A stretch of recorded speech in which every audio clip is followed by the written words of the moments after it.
Hello everyone, my name is Rohini Theodore and today we will be talking about RN examination pattern. Okay, so RN examination pattern एक computer adaptive test है. Computer adaptive test का मतलब क्या होता है? Computer adaptive test का मतलब ये होता है कि जैसे जैसे आप टेस्ट करते जाते हो, एक क्वेश्चन करते हो, आपको नेक्स्ट क्वेश्चन मिलना शुरू हो जाता है, तो वो कंप्यूटर डिसाइड करता है कि आपको कौन सा टेस्ट मिलेगा. इसमें क्या होता है, आप प्रीवियस क्वेश्चन पे नहीं जा सकते हो या एक क्वेश्चन को स्किप नहीं कर सकते. अगर आपके सामने एक क्वेश्चन प्रेजेंट किया गया है, आपको उस क्वेश्चन का आंसर देना ही पड़ता है. इसमें कोई पेनल्टी नहीं होती है, कोई नेगेटिव मार्किंग नहीं होती है. टोटल ड्यूरेशन जो होता है इस टेस्ट का वो होता है 6 आवर्स, क्योंकि ये बहुत लंबा टेस्ट है. So you will be given breaks in between. So breaks जो हैं वो ऑप्शनल है. अगर आप चाहते हो तो आपको ब्रेक्स मिलेंगे, अगर आप नहीं तो आप कंटिन्यूसली टेस्ट भी दे सकते हो. अब जो ये टेस्ट बनाया गया है, इसके जो क्वेश्चंस बनाए गए हैं, ये बेसिकली 3 पार्ट्स के ऊपर बनाया गया है. इसके जो क्वेश्चंस होते हैं वो होते हैं कॉग्निटिव एबिलिटी के ऊपर, क्लाइंट नीड्स के ऊपर एंड इंटीग्रेटेड प्रोसेसेस के ऊपर.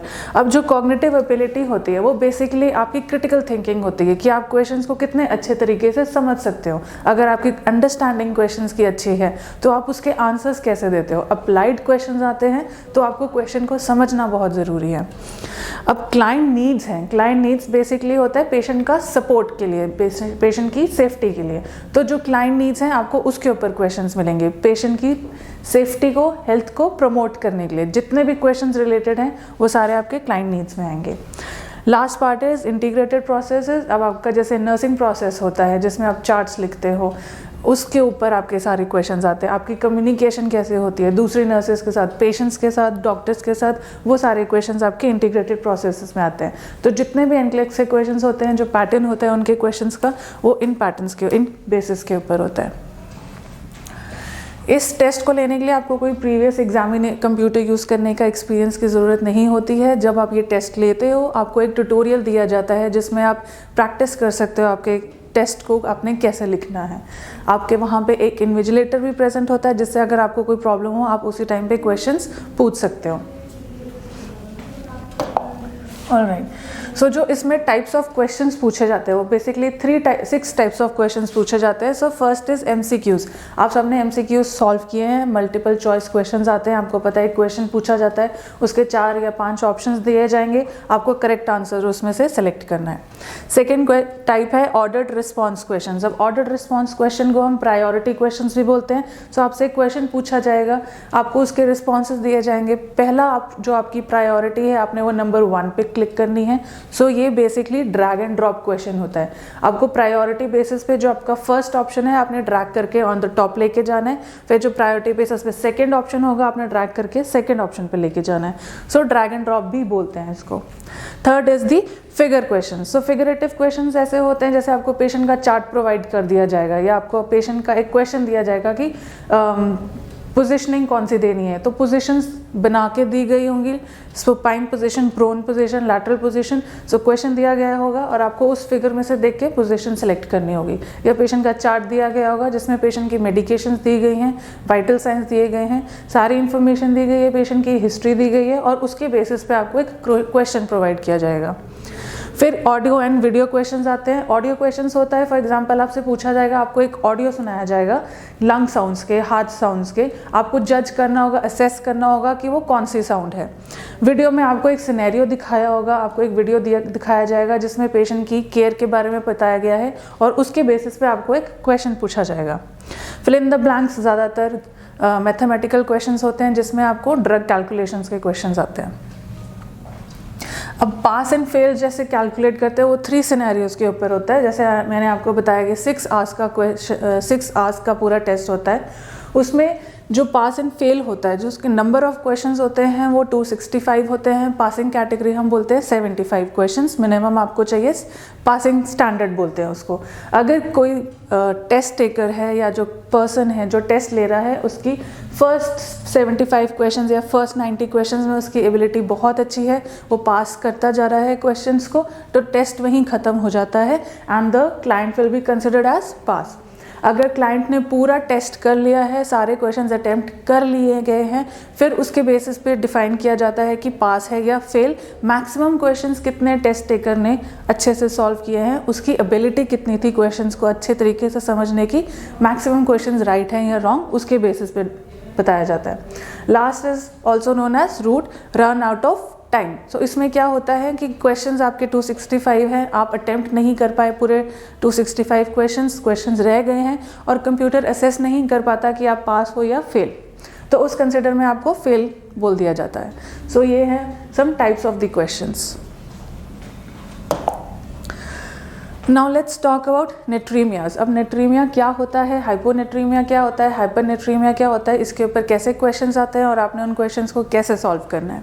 सो नेट्रीमिया, हाइपोनेट्रीमिया, हाइपरनेट्रीमिया। हाइपोनेट्रीमिया क्या होता है, if the value is less than 135 milli equivalent per litre. अब इसके कॉजेज़ क्या हो सकते हैं, जब सोडियम ज़्यादा एक्सक्रीट हो रहा हो हमारी बॉडी से, तो हमारी बॉडी में सोडियम की कमी हो जाएगी। अदर कुछ कॉजेज़ होता है जैसे वॉमिटिंग हो गया, डायरिया हो गया, कोई वूंड ड्रेनेज हो रही है पेशेंट को, तो उन सब कंडीशंस में हाइपोनेट्रीमिया होगा। अब इसकी असेसमेंट आपने कैसे करनी है, जो हम असेसमेंट की बात करते हैं, हम हमेशा बॉडी सिस्टम्स की असेसमेंट की बात करते हैं। तो यहाँ पे CVS, तो आप यहाँ पे या तो हाइपोवॉलेमिया होगा या हाइपरवॉलेमिक होगा। हाइपोवॉलेमिया, हाइपरवॉलेमिक के बेसिस पे पेशेंट की heart rate, blood pressure assess करना है। अगर पेशेंट को हाइपोवॉलेमिया है तो डेफिनेटली पेशेंट का ब्लड प्रेशर जो है वो कम होगा, पेशेंट की हार्ट रेट कम होगी। अगर हाइपरवॉलेमिक है तो पेशेंट का BP भी ज़्यादा होगा, पेशेंट की हार्ट रेट यहाँ पे आपने ध्यान रखना है कम होगी, बिकॉज पेशेंट को हाइपोनेट्रीमिया है। रेस्पिरेशन में पेशेंट की शैलो ब्रेथ्स होंगी। न्यूरो में डीप टेंडन रिफ्लेक्सेस जो हैं प्रेजेंट होंगे बट कम होंगे। CNS में पेशेंट को हेडेक्स होंगे, कन्फ्यूजन्स होंगे। GI सिस्टम में पेशेंट की इंक्रीज्ड मोटिलिटी होगी। अब ये सिम्टम्स ध्यान रखने बहुत ज़रूरी हैं। रीनल में क्या होगा, पेशेंट का जो यूरिन आउटपुट वो ज़्यादा हो जाएगा। सो ये असेसमेंट थी आपकी हाइपोनेट्रीमिया की। अब आपने इसको ट्रीट कैसे करना है। बेसिकली आपका हाइपोनेट्रीमिया है, सोडियम की वैल्यू हमारी बॉडी में कम है, आपने पेशेंट को सोडियम प्रोवाइड करनी है। ओके, सो आप फ्लूइड्स दे सकते हो, NaCl दे सकते हो, पेशेंट को ओरली बोल सकते हो पेशेंट को सोडियम लेने के लिए या सोडियम रिच डाइट लेने के लिए। Okay, now let's talk about हाइपरनेट्रीमिया। अब हाइपरनेट्रीमिया क्या होता है, जिसमें पेशेंट की जो लैब फाइंडिंग्स होती हैं सोडियम की 145 से ज़्यादा होती है। अब इसके कॉजेज़ क्या हो सकते हैं, हमने हाइपोनेट्रीमिया पढ़ा था, सोडियम ज़्यादा बॉडी में रहता है। अब इसमें जो है पेशेंट के सोडियम एक्सक्रीशन जो है कम हो रहा है, यानी कि हमारी बॉडी में सोडियम जो है रिटेन हो रहा है। अब इसके क्या कॉजेज़ हो सकते हैं, कॉर्टिकोस्टेरॉइड्स अगर पेशेंट ले रहा है या किडनी डिजीज़ है पेशेंट को जिसकी वजह से सोडियम पेशेंट की बॉडी से एक्सक्रीट नहीं हो पा रहा, तो उस केस में पेशेंट को हाइपरनेट्रीमिया है। या अगर पेशेंट को एल्डोस्टेरॉन जो बहुत ज़्यादा एक्सक्रीट हो रहा है, कुशिंग सिंड्रोम है, उस केस में भी हाइपरनेट्रीमिया होता है। अब इसकी असेसमेंट कैसे होती है, इसमें आपने एज ए नर्स आपकी रिस्पॉन्सिबिलिटी क्या है, आपने CNS सिस्टम देखना है, उसमें पेशेंट की HR जो कि हार्ट रेट है वो भी ज़्यादा होगा, ब्लड प्रेशर भी ज़्यादा होगा। रेस्पिरेशन, अब यहाँ पे बहुत इंपॉर्टेंट है ये क्रैकल्स, आपको क्रैकल्स सुनाई देंगी जब आप ऑस्कल्टेट करोगे लंग साउंड्स, तो आपको क्रैकल्स सुनाई देंगी। इसकी वजह से आप ये भी बोल सकते हो कि पेशेंट को एडिमा है, पिटिंग एडिमा। ओके, न्यूरो में यहाँ पे deep tendon reflexes are absent. अब यहाँ पे आपने इसको याद रखना है, यहाँ पे DTR और deep tendon reflexes are absent, इसके ऊपर क्वेश्चंस आते हैं। CNS में पेशेंट को कन्फ्यूजन होती है, GI में बाउल साउंड्स आर डिक्रीज्ड। अब जितने भी साइन एंड सिम्टम्स हमने हाइपोनेट्रीमिया, हाइपरनेट्रीमिया की पढ़े हैं उस पर आपने ध्यान देना है, क्योंकि क्वेश्चन ज़्यादातर सिम्टम्स के ऊपर आते हैं। सो ये थी इसकी असेसमेंट हाइपरनेट्रीमिया की। अब अगर हमने बोला कि पेशेंट की बॉडी में सोडियम रिटेन हो रहा है, यानी कि पेशेंट की बॉडी में सोडियम ज़्यादा है, तो आप ऑब्वियसली पेशेंट की बॉडी से सोडियम निकालोगे। अब वो कैसे करोगे, आपने पेशेंट को डाययूरेटिक्स देने हैं। ओके, सो डाययूरेटिक्स क्या करेगा, वाटर निकालेगा, वाटर के साथ सोडियम जो है यूरिन में एक्सक्रीट हो जाएगा। Okay, so you have to ask the patients कि वो सोडियम रिस्ट्रिक्टेड डाइट खाए जिसमें सोडियम नहीं है।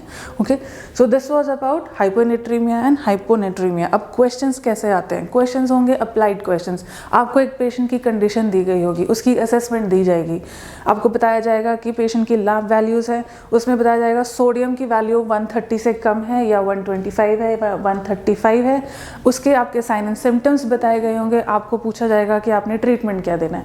या क्वेश्चन ऐसे पूछा जाएगा कि पेशेंट को हाइपोनेट्रीमिया है और आपको डाइट बताई जाएगी कि peas, nuts, cauliflower, peanuts, chicken liver, ऐसा कौन सा डाइट है जो आप पेशेंट को बोलोगे कि वो नहीं खाए या फिर खाए। सो डाइट के ऊपर क्वेश्चंस आते हैं। और क्वेश्चंस आते हैं पेशेंट के साइन एंड सिम्टम्स के ऊपर। पेशेंट की आपको कंडीशन बताई जाएगी, उसमें बताया जाएगा कि पेशेंट को शैलो ब्रेथ्स हैं and deep tendon reflexes are present but minimal. So क्या कंडीशन हो सकती है? हाइपोनेट्रीमिया।